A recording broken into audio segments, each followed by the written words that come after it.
Oke, kita mulai. Sebelumnya, halo semuanya, aku Rama.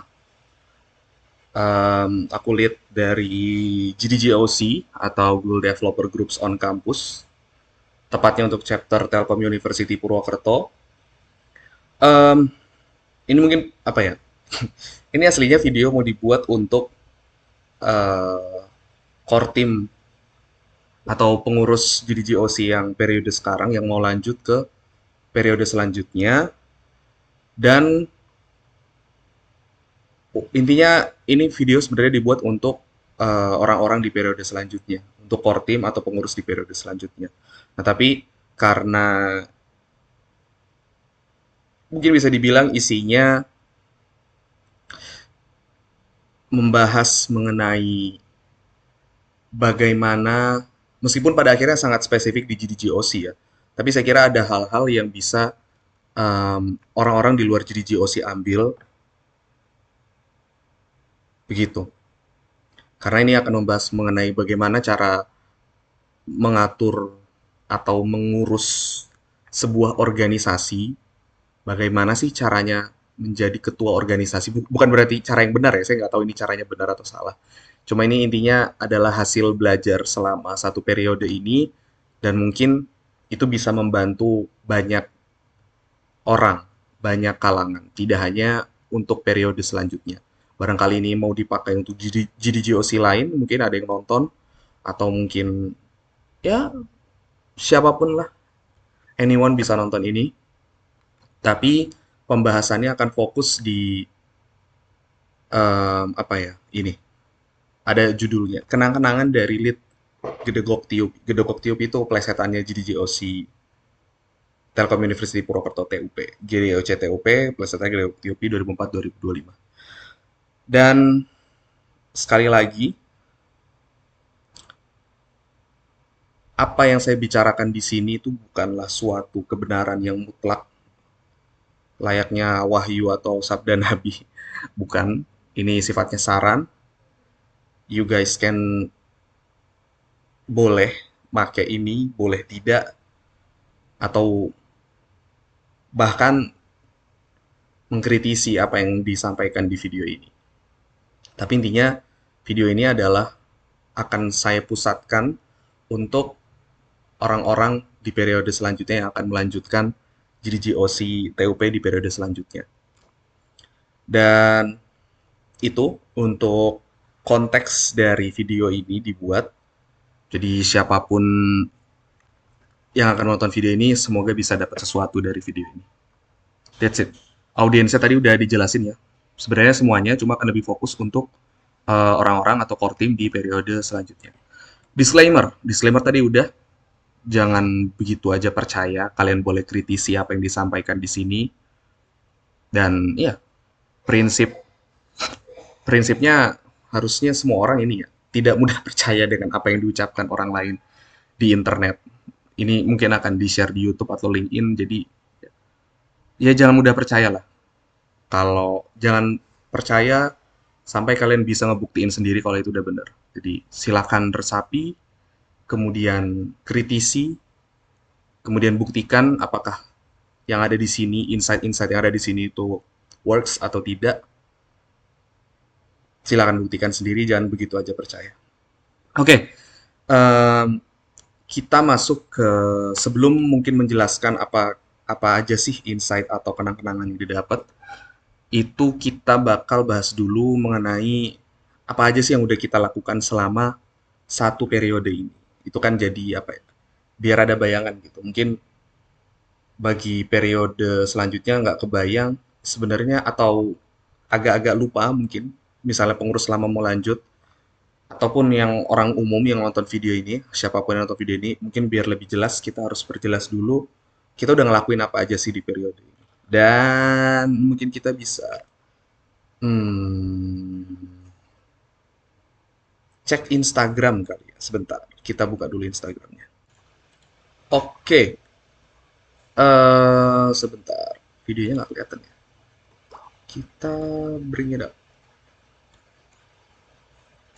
Nah, biar kelihatan wajahnya.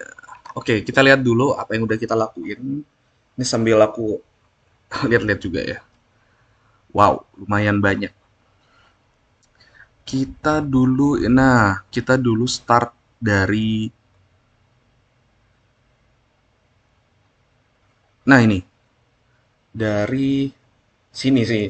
Jadi Oktober itu terpilih jadi lead, terus langsung habis itu buka oprek untuk rekrutmen timnya sampai banyak banget, ada 120 yang daftar.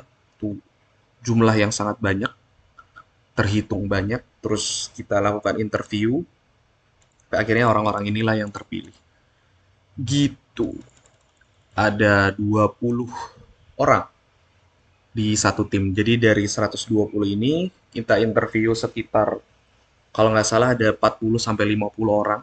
Kemudian akhirnya terpilihlah 20 orang. Itu terus kita member registration, terus kita ini em, kita kasih tahu kalau kita punya platform baru yaitu WhatsApp channel, yang mana itu agak kurang works ya. Jadi dulu harapannya dengan ada WhatsApp channel itu em, penyaluran informasi lebih mudah.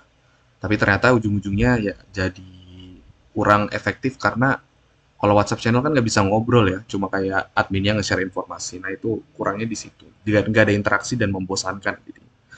Terus kita ada info session, terus ini event pertama kita langsung bikin graduation and onboarding day.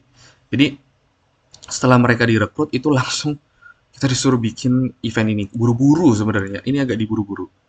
Jadi dari Oktober kepilih, November itu ini November itu baru jadi timnya, terus kita di Desember udah disuruh untuk bikin grad on day. Yang nyuruh ya periode sebelumnya kayak cepet dong ini mereka mau ini kayaknya mau segera diganti gitu biar gak ada tanggungan lagi. Tuh, terus kita ini ada kerjasama bareng GDGOC se-Indonesia, ini ada event sounder. GDG Indonesia sama Filipina, terus ini ada ini orang-orangnya, ini ada tim-tim saya, terus ini advisor kita yang mulia Servanda. Terus ya itu perkenalan timnya. Terus kita mulai dari Discord Talk. Discord Talk ya intinya kita ngobrol bareng di Discord, tapi ada speakernya. Gitu. Terus ada Career Talk, Study With Us. Study With Us ini kayak Study With Me, tapi versi GDGOC-nya lah. Discord Talk sama Study With Us kurang berjalan dengan baik, dan itu cuma jadi event suplemen aja sampai akhirnya kita siap bikin study jam-nya. Gitu. Tapi udah ada beberapa yang isi acaranya. Jadi tujuannya sebenarnya untuk Discord Talk ini adalah memberi kesempatan ke semua orang biar bisa ngisi event. Jadi yang ngisi event nggak cuma dari divisi teknologi atau divisi education, tapi dari semua divisi juga bisa ngisi. Tapi sayangnya berhenti di divisi MNC. Baru 2 kali udah nggak jalan. Takutnya terlalu padat juga. Terus akhirnya ada study jam. Study jam itu semacam kelas mingguan di tiap topiknya, jadi ada macam-macam topik. Ada ini UI UX, web, mobile, cloud, terus ada AI nanti. Ada iya, ada 5 ya kalau nggak salah. Yes. Iya, kalau nggak salah ada 5. Malah lupa, parah lupa. Terus ada ini kerjasama bareng Jadi Josi Indonesia, dan kebetulan saya juga jadi lead di Jadi Josi Indonesia. Nah ini, jadi Oktober ini terus Februari ikut apa ya kayak semacam pemilihan lead untuk se-Indonesia ikut dan kepilih. That's it. Terus ya acara-acara, ada mini challenge juga, ada buka bersama. Ini mulai transisi desain. Jadi dari sini tim desain kewalahan terus kita. Nanti kita ceritain lebih lanjut. Terus kita bikin event bareng UNJ sama mana? Binus Inter. Ada Joe, ada Bang Rasi, ada Mas Adit. Ini lumayan rame. Oh iya, di event-event yang udah kita buat itu juga partisipannya kurang maksimal. Dari segi pendaftar ya lumayan, tapi ketika datang ya bisa dibilang angkanya sangat menyedihkan lah. Terlalu sedikit. Tuh, mungkin core team yang nonton ini udah tahu ya kayak salah satu kendala terbesar di periode ini adalah that's kurangnya antusias dari para member. Itu bisa jadi permasalahan kompleks, bisa jadi salah kita, salah mungkin antusiasme dari membernya memang kurang, atau gimana, Pak? Atau permasalahan eksternal di luar member dan kita, Pak? Kompleks, nanti kita bahas. Terus ada kita bikin Build with AI, ini event mandatory dari eh, Google, dari pusat aja, pusat. Terus ada Power Mentorship. Power Mentorship ini dibuat untuk prepare ke Solution Challenge, kompetisi di Asia Pasifik untuk GDGOC di wilayah Asia Pasifik. Terus lanjut study jam lagi, terus ada Women Tech, terus kita juga bikin ada Staff of the Month, ada studi banding, study jam lagi. Selesai. Lumayan banyak eventnya. Kalau nggak salah di BV itu termasuk dengan event-event yang bekerja sama dengan ini ya, GDGOC lain, itu sampai 50 kalau nggak salah eventnya. Terus member kita udah tembus 3.000, cuma ya angka, itu hanya angka aja sih jadinya. Kurang kurang bisa diterjemah, kurang bisa apa ya, dari segi jumlah member emang banyak, tapi yang aktif cuma ya nggak seberapa, sedikit. Itu dia sih kendala utama di periode. Tapi udah kebayang ya teman-teman. Terkait overview dari apa yang sudah kita lakukan selama satu periode. Itu untuk mungkin tadi overview-nya itu lebih untuk ke audiens umum ya. Mungkin butuh konteks kayak emang kalian satu periode ini udah belajar apa aja, terus udah ngelakuin apa aja. Jadi kelihatan gitu loh insight yang ada di sini itu bersumber dari mana? Ya, dari event-event tadi yang sudah kita jalankan itu. Dan mungkin yang core team sebelumnya, core team yang periode ini dan yang bakal lanjut di periode setelahnya itu selanjutnya itu mungkin udah ngerti, dan core team yang nantinya akan jadi core team yang kita belum tahu siapa sekarang orangnya, nanti bisa lihat itu tadi. Itu adalah overview-nya singkat aja, gak usah panjang-panjang. Oke, kita lanjut ke yang pertama. Jadi em, menurut saya pribadi adalah em, sebelum kita membahas kayak hal-hal semacam rekrutmennya, mau bikin agendanya apa, mau bikin style desainnya seperti apa, mau bikin kurikulum learningnya seperti apa, karena ini komunitas teknologi ya, belajar teknologi untuk mahasiswa. Nah, sebelum kita ke sana, saya rasa yang paling terpenting atau yang jadi hal fundamental dari semuanya adalah ini, terkait mindset sama mentality dalam menjalankan organisasi ini, dalam menjalankan komunitas ini. Dan saya merasa ini adalah hal yang tidak bisa dinegosiasikan. Nggak ada nego di sini, ini harus ya harus kalian mindset dan mentality yang harus kalian punya kalau mau suatu organisasi atau komunitas yang kalian pegang itu bagus, atau mungkin nggak perlu bagus deh, berjalan dengan baik, dan kalian yang menjalaninya itu merasa bahwa ini adalah sesuatu yang oke. Ada mindset dan mentality yang harus dipenuhi, dan itu sifatnya tidak bisa dinegosiasikan menurut saya. Yang pertama adalah ini, semua yang kalian kerjain, yang kita kerjain, keputusan yang dibuat itu harus rasional dan punya dasar, harus masuk akal, harus rasional dan ada dasarnya. Kalian ngomong itu tuh, nah ini lanjut ke poin B, ada argumennya. Dan argumennya nggak boleh argumen asal-asalan kayak tebak-tebakan. Kayaknya ini deh. Nggak bisa. Argumennya harus logis. Semuanya harus masuk akal. Keputusan yang kalian buat itu nggak boleh berdasarkan emosi. Kayak aku nggak suka deh sama ini. Kayaknya nggak usah aja deh. Atau aku nggak suka sama nggak mau kerja sama organisasi itu soalnya aku ini sama orang-orangnya. No, yang kayak gitu tuh nggak boleh apa ya? Ya kita kita anak kuliah kan. Kuliah itu kan tugas akhirnya adalah bikin skripsi. Apa yang dinilai dari bikin skripsi adalah gimana cara kita sebenarnya dalam menyusun skripsi itu. Nah, dari cara menyusun skrip itu adalah terlihat gimana cara kita berpikir. Nah, yang diharapkan adalah dari skripsi itu adalah kita bisa berpikir secara saintifik, secara ilmiah. Anak kuliah ya harus mikirnya secara ilmiah dong. Ngapain kuliah kalau ujung-ujungnya kalian buat keputusan, kalian melakukan sesuatu nggak ada dasarnya, nggak ada argumennya, full pakai emosi doang, pakai kayaknya, perasaannya. No, harus ada argumen rasional, argumen yang masuk akal, yang logis untuk mendasari semuanya. Itu. Dan itulah yang aku pribadi selalu usahakan ketika memutuskan sesuatu atau melakukan sesuatu di GDGOC periode kemarin atau periode ini yang mau selesai ini. Itu teman-teman. Jadi pesan untuk periode selanjutnya adalah kalian harus jadi orang yang rasional, logis, kalian harus bikin argumen yang bagus, yang bisa diterima, yang masuk akal. Tuh. Yang ketiga, semua punya kedudukan yang setara dalam berpendapat. Jadi ketika kita berdiskusi, ketika kita berargumen, itu semuanya setara. Nggak boleh ada namanya hierarki dalam berpendapat. Hanya karena dia head atau hanya karena dia lead, itu bukan berarti argumen yang dia lebih kuat daripada yang kamu bikin. Nggak ada. Nggak ada yang kayak gitu-gitu tuh nggak ada. Ya ketika kita rapat, ketika kita berdiskusi, ketika kita brainstorming, ketika kita berdebat, ya udah debat aja. Nggak ada tuh posisi. Oh saya lead, kamu harus dengerin. Nggak ada. Kalau kita lagi berdiskusi tuh nggak ada yang kayak gitu.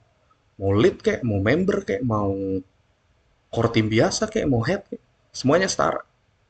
Nggak boleh ada yang namanya apa ya, bobot pendapatnya tuh berbeda hanya karena posisinya lebih rendah. No, no. Nggak boleh ada yang kayak gitu. Makanya mungkin teman-teman core team yang periode ini merasakan bahwa ya aku selalu ngebuka kesempatan untuk men-challenge atau menyerang ide yang aku ajukan di rapat itu. Tapi ya ini ya, perasaanku adalah di awal itu aku kelihatannya kalian masih kayak iya iya aja gitu. Iya iya, oke. Tapi untungnya semakin berjalannya waktu, pas buka puasa bersama ya kalau nggak salah pas kita bukber, itu kalian jadi lebih berani untuk ngomong, berani untuk men-challenge, berani untuk ngasih pointing kalau ini nggak bagus, ini salah. Harusnya gini gini gini. Itu. Dan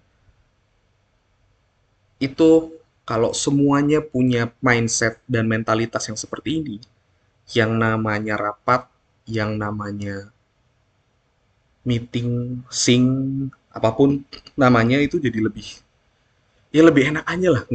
Nggak ada kayak merasa wah aku tuh lebih tinggi posisinya dari kamu. Kamu berani-beraninya men-challenge. Nggak ada. Nggak boleh yang kayak gitu. Makanya aku bilang ini non-negotiable. Menurutku itu sangat tidak boleh dilakukan dalam proses diskusi. Terus yang keempat adalah kita harus buat suasana yang fun, yang menyenangkan, yang ceria. Tapi ketika di situasi serius, ketika di situasi yang pelik, berat, kita juga bisa serius dan tahan banting. Gitu.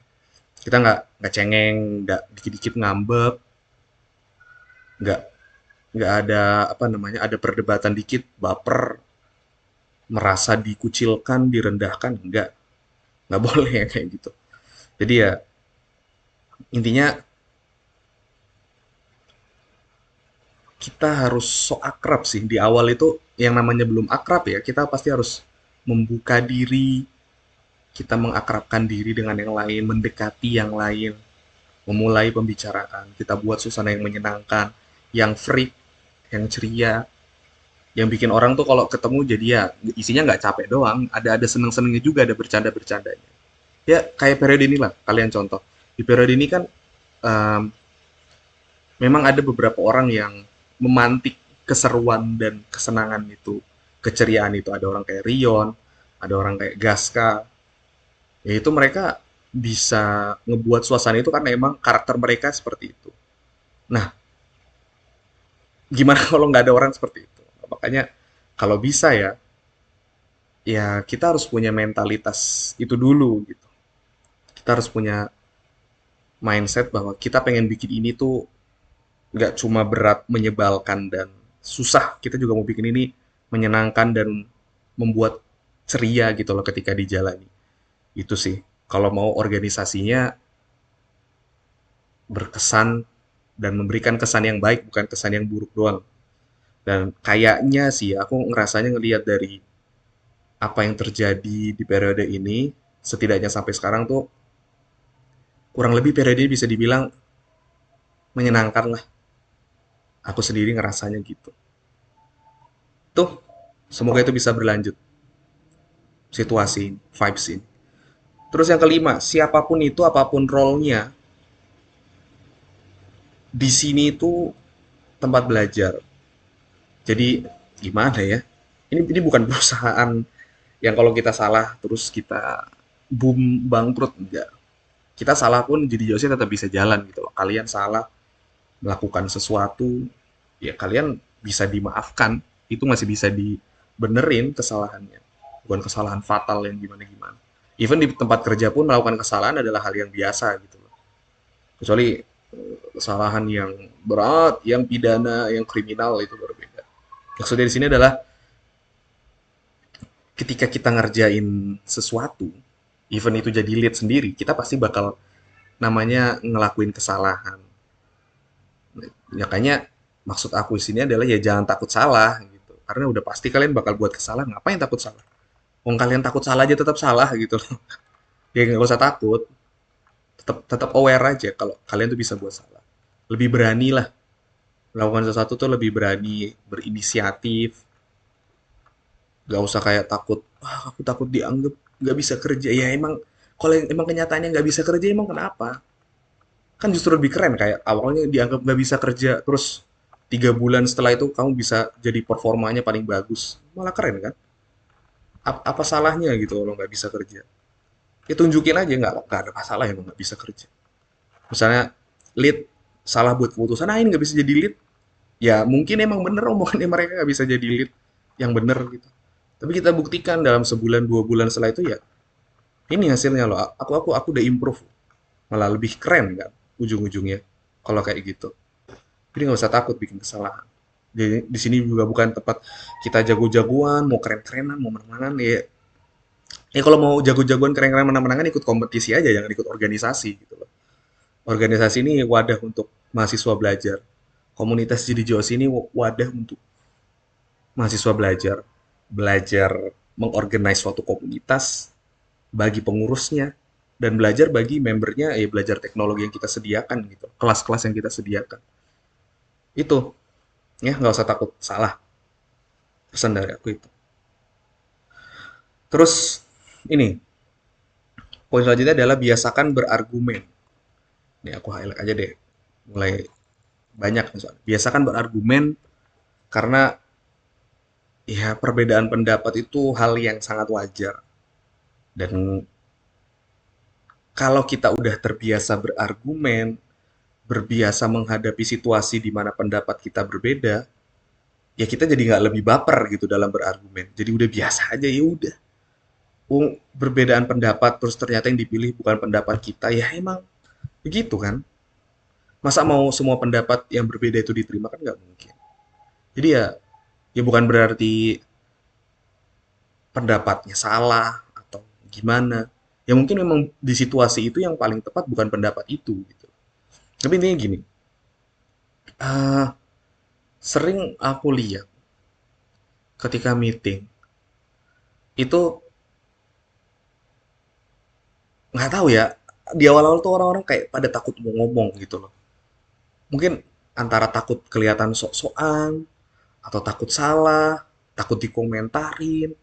Eh, ini deh, kita makanya dibuat video ini adalah tujuannya biar kalian tuh nggak perlu takut-takut gitu lagi.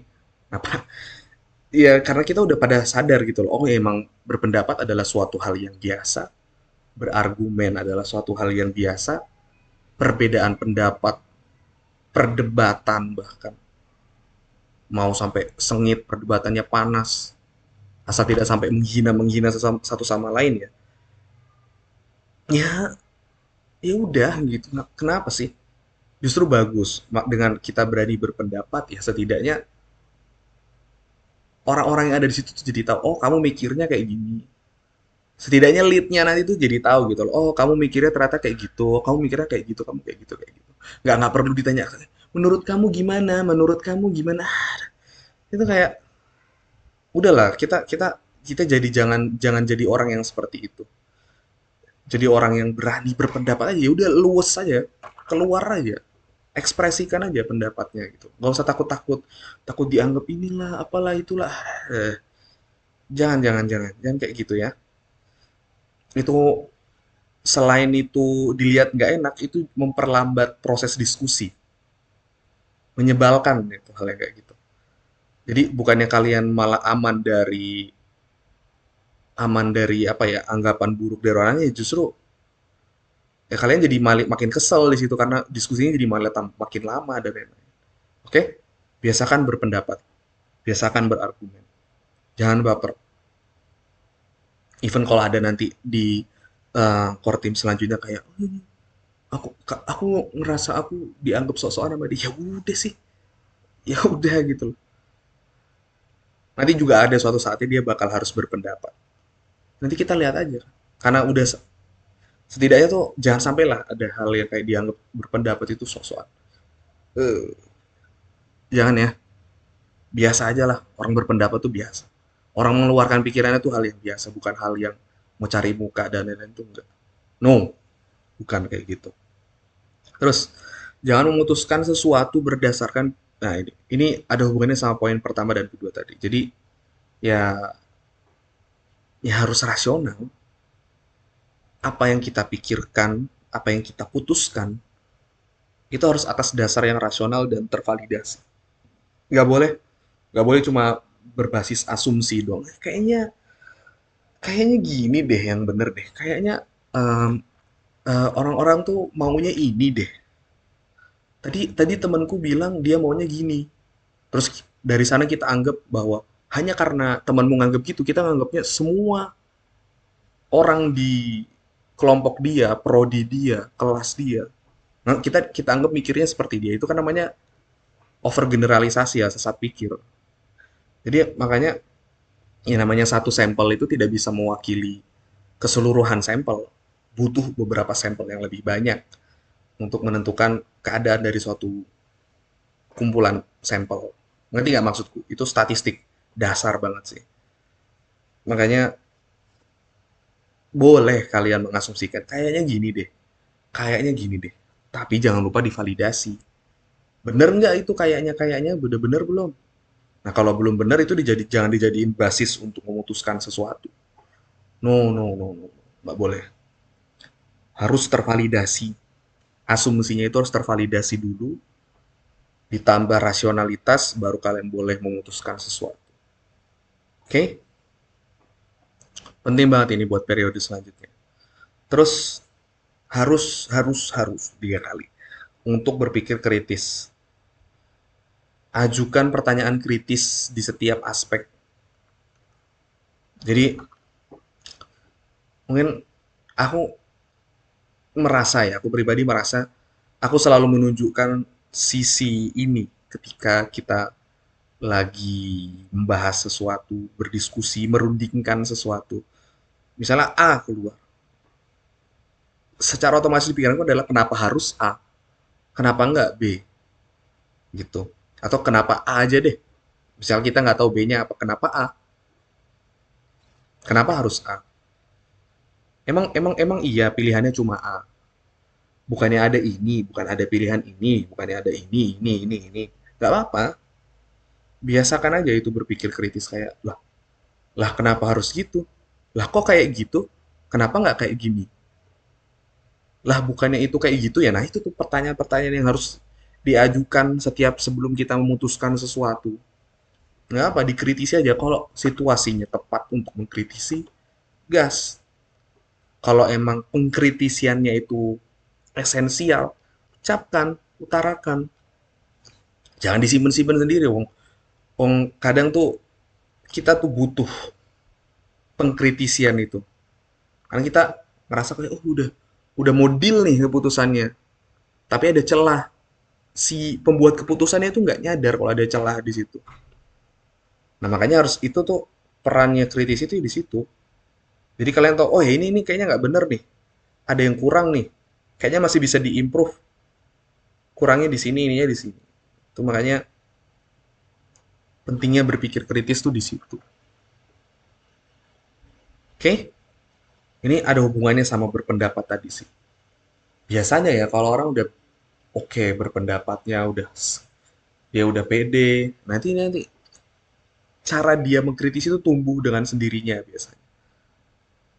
Jadi pengkritisian itu sebenarnya selalu kita lakukan kok di pikiran kita. Cuma kadang nggak diutarakan aja. Nah pentingnya di organisasi adalah itu diutarakan. Jangan disimpan sendiri. Oke? Wong kita sering banget kan, misalnya menjumpai sesuatu yang janggal. Terus kita bertanya-tanya di kepala kita, kenapa harus kayak gitu ya? Kenapa nggak kayak gini aja? Kenapa seribet itu ya? Bukannya ada yang simple.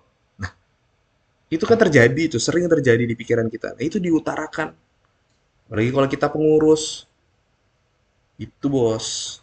Oke, lanjut. Terus ini personal harapan secara pribadi sih. Jadi aku harap kita tuh ke depannya value-nya masih sama. Value yang aku maksud adalah ketika kalian graduate, ketika kalian menyelesaikan periode kalian, kalian harus dapat sesuatu dari sini. Jangan cuma tangan kosong doang. Makanya aku bilang, kita harus yang namanya mengkritisi, kita harus biasakan berargumen, berpendapat yang rasional. Jadi ketika kita mindset yang seperti itu adalah kita terdorong untuk melakukan sesuatu. Nah, yang namanya dapat sesuatu dari pekerjaan, dari kegiatan yang sudah kita lakukan itu kan rasional ya. Makanya ketika kita melakukan ini semua itu jangan sampai cuma dapat capeknya doang, dapat zongnya, dapat kayak cuma berjalan begitu aja lah. Harus ada yang kita dapat dari sini. Kita harus belajar. Mau itu leadnya, mau itu siapapun, mau itu membernya, mau itu core teamnya, mau itu headnya, semuanya. Semuanya harus belajar.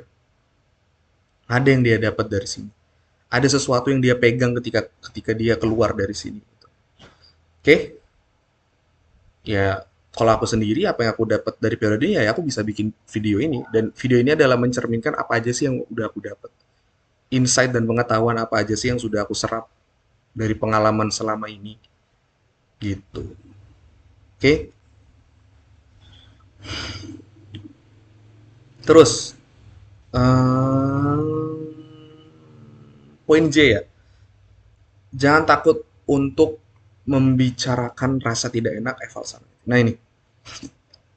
Jadi yang namanya rasa tidak enak atau ada saran, kritik, evaluasi yang pengen kita utarakan, itu diutarakan saja, jangan disimpan-simpan. Tapi disampaikan dengan cara yang baik, dengan cara yang elegan, yang tidak membuat pertengkaran. Itu terus harus belajar juga kita. Tapi kalau kendalanya di periode ini lah kayaknya awal-awal tuh kita masih masih kurang berani gitu untuk memberikan evaluasi, memberikan saran, memberikan kritik. Terutama ke aku sebagai lead ya, aku ngerasa kayak ini nggak ada beneran nggak ada eval nih buat buat aku sebagai lead, nggak ada saran dari kalian atau kritisi kayak apa yang udah dilakukan selama ini itu kayak kurang.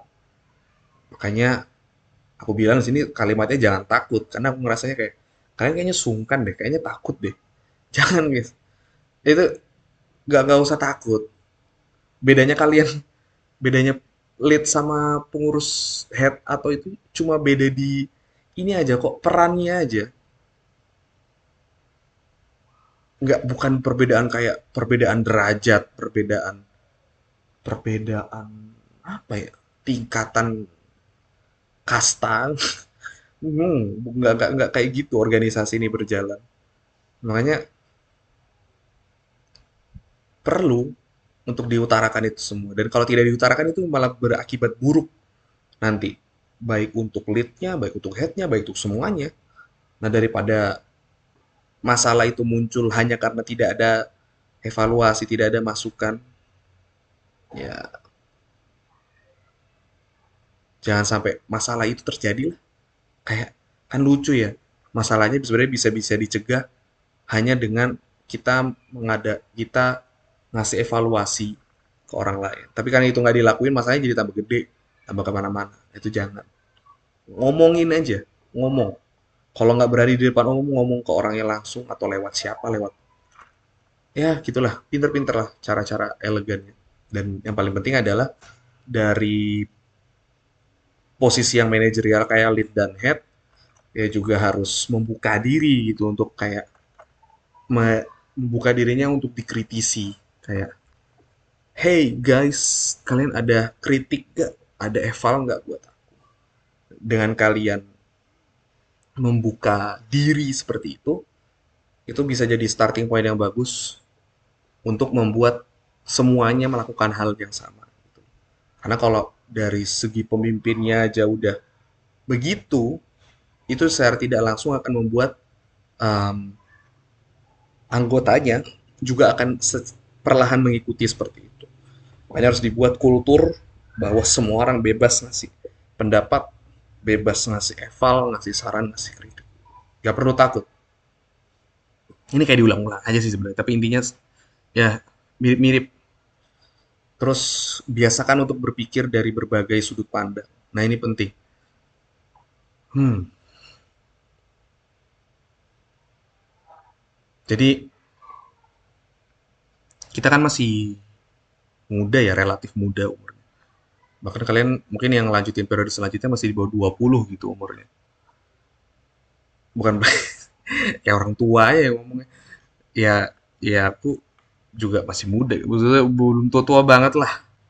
Maksudnya adalah, nih, kita harus membiasakan diri untuk berpikir dari berbagai sudut pandang. Jadi ketika suatu masalah terjadi, suatu pembicaraan atau diskusi terjadi, itu kita harus berpikir dari berbagai sudut pandang. Dari sudut pandang A, B, C, D, E.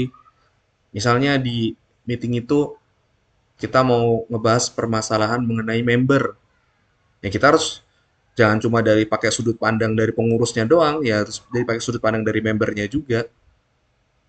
Kita mau bikin acara A, tapi kita nggak ngelihat dari sudut pandang member, acara A tuh menarik nggak sih? Nah itu dari sudut pandang pengurus, kira-kira acara A ini bakal sangat memberatkan dan mengacaukan semua rencana kita nggak sih? Atau semua yang udah kita lakuin nggak sih? Itu belajar berpikir dari berbagai sisi lah sudut pandang. Jangan cuma pakai satu sudut pandang doang. Misalkan ada masalah internal, coba kamu pakai sudut pandangnya dari yang punya permasalahan internal itu, dari dia gimana, dari dia gimana, dari kamu gimana, dari dunia gimana. Iya, biasakan deh. Karena kalau kita udah biasa kayak gitu, yang namanya berkompromi, memberikan empati, bekerja sama, teamwork, itu jadi lebih mudah, lebih gampang. Karena kita udah biasa ngelihat sesuatu dari POV orang lain. Tuh, dan kalau itu semua mentality ini dimiliki, mindset ini dimiliki oleh semua anggota pengurus core team, ya itu bakal jadi enak banget. Karena kita nggak perlu, kita jadi jarang cekcok yang nggak perlu lah. Karena kita udah biasa berpikir dari berbagai sudut pandang itu. Kalau kita udah jarang cekcok yang gimana-gimana, cara kerjanya lebih gampang lagi ke depan. Kita kerjanya lebih enak juga. Itu. Terus, nih, L masih ada 4. Banyak ini. Dari segi ini aja udah mau sejam. Udah menit 39. Gak apa, ini soalnya mindset sama ini penting banget menurut aku pribadi. Nah, selanjutnya adalah jangan, ini, L dulu. Kita tuh nanti ketika menjalani semua, ini ada hubungannya sama tadi ngomong jangan takut salah. Kita tuh pasti akan buat kesalahan. Aku buat kesalahan di periode ini. Banyak malah. Besar malah kesalahannya. Kita kita bakal jumpain momen, ya maksudnya aku aja gitu loh. Apalagi bukan aku aja tuh maksudnya seorang lead aja itu bisa buat kesalahan. Bukan aku Rama, aku lead gitu. Nah, apalagi yang dibimbing oleh lead itu sudah pasti dia buat kesalahan juga gitu loh. Paham? Kamu gak paham? Jadi bukan bukan bukan ini ya, bukan aku mengglorify seorang Rama tuh nggak, maksudnya dalam suatu organisasi seorang lead aja bisa buat kesalahan apalagi bawahan-bawahannya. Bawahan ini maksudnya anggotanya, bukan bawahan secara hierarki, kasta dan lain-lain. Nah, kita juga pasti jumpain namanya momen fuck up, momen kacau, momen yang tidak enak, momen gagal. Ini jadi kayak motivator ya. Cuma intinya adalah ya kalau udah terjadi, ya udah diterima aja. Setelah diterima, kita pelajari kesalahannya. Jangan cuma diterima doang lalu pergi. Pelajarin dulu. Jangan sampai kita malah anti kritik. Kita malah ngerasa bener sih. Oh enggak, aku tuh bener. Ya bener sih mungkin. Tapi kan yang namanya bener salah itu kadang nggak 100 sama 0% gitu. Kadang di suatu kejadian tuh seringkali 60% bener, 40% salah.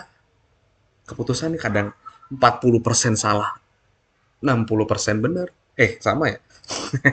40% bener, 60% salah. Atau bahkan nggak bisa ditentukan ini bener salah atau nggak. Iya, rancu.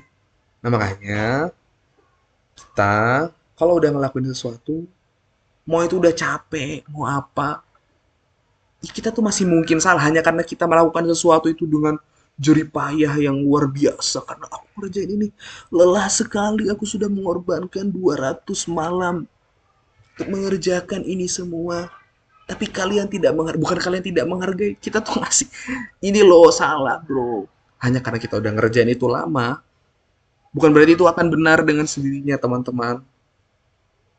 Usaha yang kita keluarkan, effort yang kita keluarkan itu tidak berbanding lurus, linear dengan hasil yang akan kita dapat. Nggak selalu kayak gitu.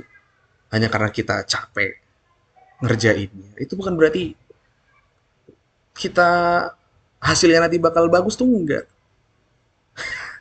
Itu yang terjadi di dunia ini loh. Hanya karena kalau kemarin aku ini ya anti kritik gitu ya. Aku bisa aja ngobrol, wah aku udah jadi lead di kampus, aku jadi lead di Indo, aku ambil ngerjain skripsi. Aku sambil inilah itulah fast rank apalah, tubes lah inilah. Ntar ada telepon dari orang tua guys. Oke oke, itu paham ya? Memang paham. Kayak mana tadi? Intinya ya aku bisa aja berdalih kayak aku tuh udah mengerahkan semua tenaga yang tersisa untuk mengurus ini semua. Kalian tidak menghargai aku. Enggak. Mau secapek apapun kita tetap bisa aja salah itu apa yang kita kerjain. Dan kalau itu salah dan orang bilang salah, bukan berarti dia tidak menghargai apa yang kita lakukan. Yang dia komentari itu adalah hasilnya, resultnya. Bukan apa yang kita lakukan, bukan effort yang kita lakukan, bukan proses. Yang dia nilai ya ininya. Nah, makanya ketika kita menyampaikan sesuatu itu harus dengan cara yang lebih elegan. Ketika kamu melihat seseorang itu melakukan kesalahan, kamu bilang, aku tuh, kamu kemarin udah gini ya, kamu udah effort banget ya. Ini ya, lalala, lalala, lalala. Thank you ya. Tapi ini, menurut aku, dari hasil yang ada, yang terlihat sekarang itu, kita masih kurang di sini, di sini, di sini. Gitu. Dan itu kita kan jadi ketika kita udah mengapresiasi prosesnya, usahanya, baru kita kasih tahu hasilnya tadi itu. Makanya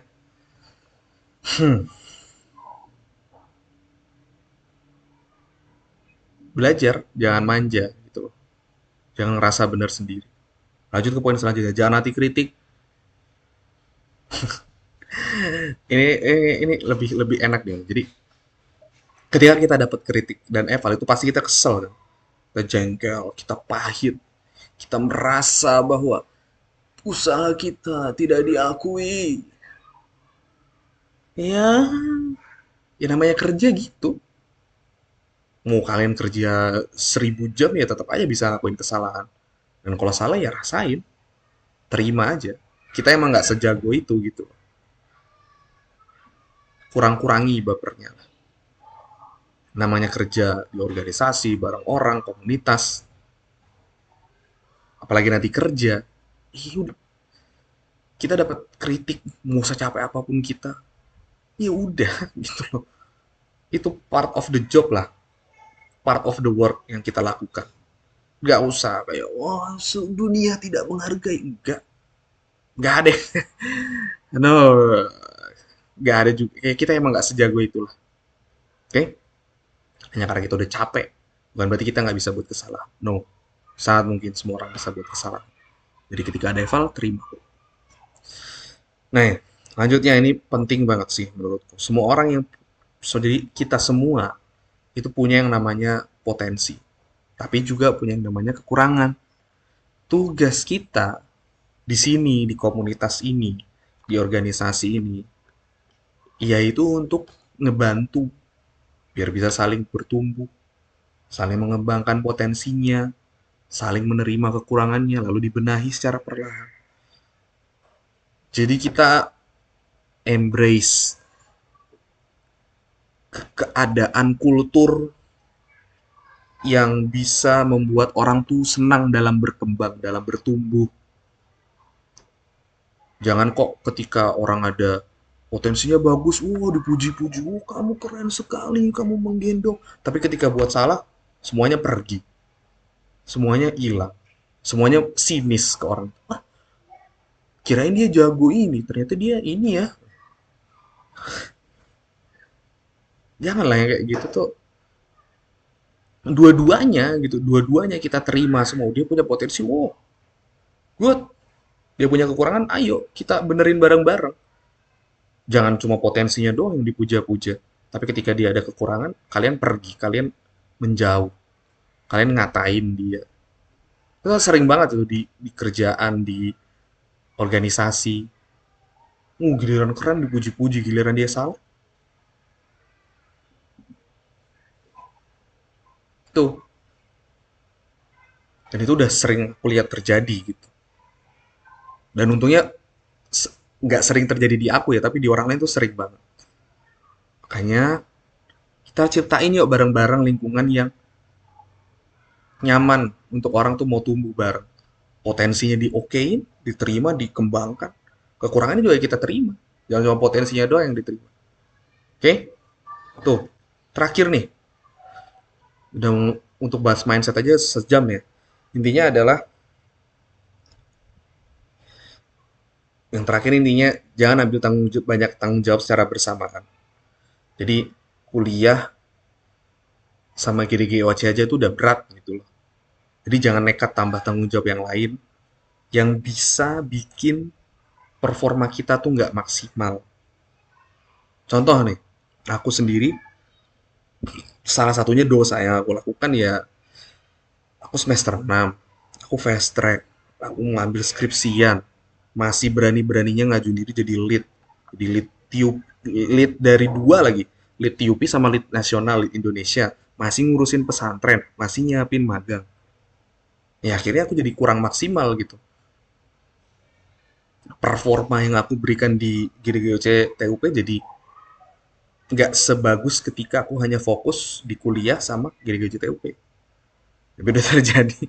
Tapi gini, ya itu jadi kurang maksimal itu. Itu contoh yang bisa kalian jadikan sebagai referensi untuk tidak melakukan yang seperti itu yang aku lakukan. Gitu.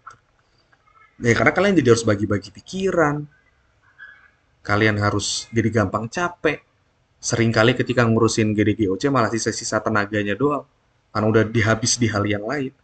Nah, solusinya adalah biar nggak seperti itu, pilih-pilih tanggung jawabnya. Karena aku sendiri kadang kesel ya. Ada orang yang ngambil tanggung jawab banyak.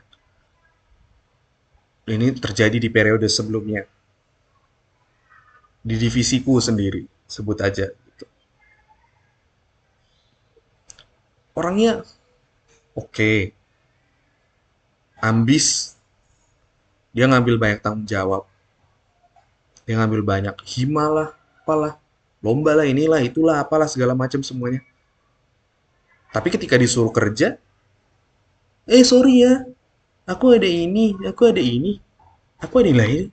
Lah emang ini kerjaanmu tuh apa? Kamu anggap apa gitu loh. Ini kan kerjaanmu juga. Kenapa kamu milih-milih kerjaan? Itu loh.